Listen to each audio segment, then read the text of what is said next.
આજની સુંદર વાર્તા શીર્ષક છે માં તો બધાની એક સરખી જ હોય ને।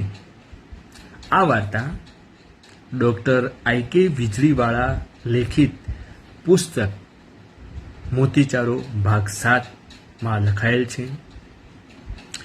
મુંબઈ જેવા કોઈ મોટા શહેરની અંદર ગામડેથી એક માણસ કમાવા આવે છે અને આ માણસ કમાવી અને દર માસે 500 રૂપિયા મની ઓર્ડર એના મા માટે ઘરે મોકલે છે, ગામડે મોકલે છે।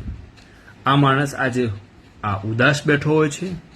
મોટા શહેરમાં ગુજરાન ચલાવવું બહુ અઘરું છે। ઉદાસીનું કારણ એક જ હોય છે, એક દિવસ પહેલા આ માણસને એના કંપનીના બોસે બીજા દિવસથી કામે આવવાની ના પાડી છે। તો હવે 500 રૂપિયાનું મની ઓર્ડર એના માને મોકલવા માટે શું કરી શકાય? એની પાસે કોઈ પૈસા જ નહોતા અને હવે કંપનીમાંથી નોકરીમાંથી કાઢી દીધો છે। હવે થાય છે શું? એ જ્યારે એની જગ્યાએથી બસમાં બેસીને ઘરે એના જ્યાં ઘર રાખેલું હોય છે જતો હોય છે ત્યારે બસમાં એ એટલો વિચારોમાં ખોવાઈ જાય છે કે ક્યારે એનું સ્ટોપ આવી જાય છે એને ખ્યાલ રહેતો નથી। એવાકમાં એ પોતાના જે સ્ટેન્ડ હોય છે ત્યાં ઉતરવા લાગે છે અને પોતે પાછળના ખિસ્સા પર રાખેલ પાકીટમાં કે જેની અંદર ચિઠ્ઠી પણ લખેલી હશે કે 500 રૂપિયા આ માસે હું મોકલી શકું એમ નથી, તો એનું સરનામું, એને માનું સરનામું, પોતાનું સરનામું બધું લખેલું હોય છે। એ લેવા માટે જ્યારે પાકીટ કાઢે છે ત્યારે એને એવો ભાસ થાય છે કે એનું પાકીટ કોઈ ચોરે કાપી દીધું છે, ચોરી કરી લીધું છે। હવે એ જે ચિંતામાં હતો એ ચિંતામાં એને ચિંતા વધી જાય છે, કારણ કે એ પાકીટમાં 150 રૂપિયા પડ્યા હતા જે એને કામ લાગી શકત, પરંતુ આવા વિચારોમાં જે જગ્યાએ પોતે રહેતો હોય છે ત્યાં જાય છે અને સતત વિચારો દિવસ પસાર કરે છે।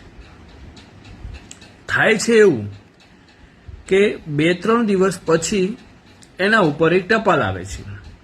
ટપાલ આવે છે, ગામડેથી ટપાલ આવે છે, સરનામું ગામડાનું હોય છે, બા જે રીતના ટપાલ મોકલે છે તે રીતના ટપાલ આવે છે અને એને વિચાર આવે છે કે જ્યારે હું બાને પૈસા મોકલતો ત્યારે બા સામે આશીર્વાદ સ્વરૂપમાં એ ટપાલ લખતા। સેમ એ જ પરિસ્થિતિમાં ટપાલ આવે છે અને ટેન્શન થાય છે અને ડર લાગે છે કે શું હશે। ફટાફટ કવર ખોલી એ ટપાલ ખોલે છે અને અંદર સ્પષ્ટ લખેલું હોય છે કે બેટા, તારા મોકલેલા 500 રૂપિયા મને મળી ગયા છે। તું ક્યારે પણ તારી જે મોકલવાની પદ્ધતિ છે તારીખ ક્યારે ભૂલતો નથી। ભગવાન તને ખૂબ ખુશ રાખે, ખૂબ આશીર્વાદ આપે। આ ભાઈ વિચારમાં પડી જાય છે કે એક તો મેં પૈસા મોકલેલા નથી, બીજું કે બાએ આવી રીતના ટપાલ લખે છે। આ કુદરતની કેવી કમાલ છે। થોડાક દિવસ પછી એને ફરીથી ટપાલ આવે છે। એ સરનામા પર એ ટપાલ જોવે છે ત્યારે એમાં એવું લખેલું હોય છે કે ભાઈ, તારા પાકીટમાં રહેલ 150ની અંદર મેં બાકીના પૈસા ઉમેરી 500 રૂપિયા કરી તને તારી જે સરનામામાં જે તારા માની વિગત લખેલી હતી એ ગામડાના સરનામામાં મેં મોકલી દીધા છે। કેમ કે ભલે ચોરીનો ધંધો મારો રહ્યો પણ માં તો બધાની સરખી જ ને।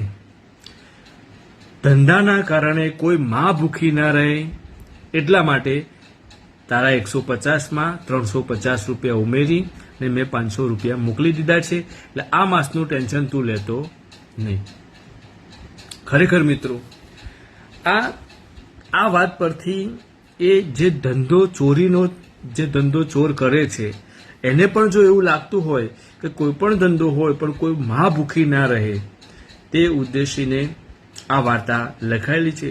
શક્ય હોય આપણા સમાજમાં, આપણી આસપાસ, આપણા પરિસરમાં કોઈ માં ભૂખી ન રહે એવા પ્રયત્ન કરીએ।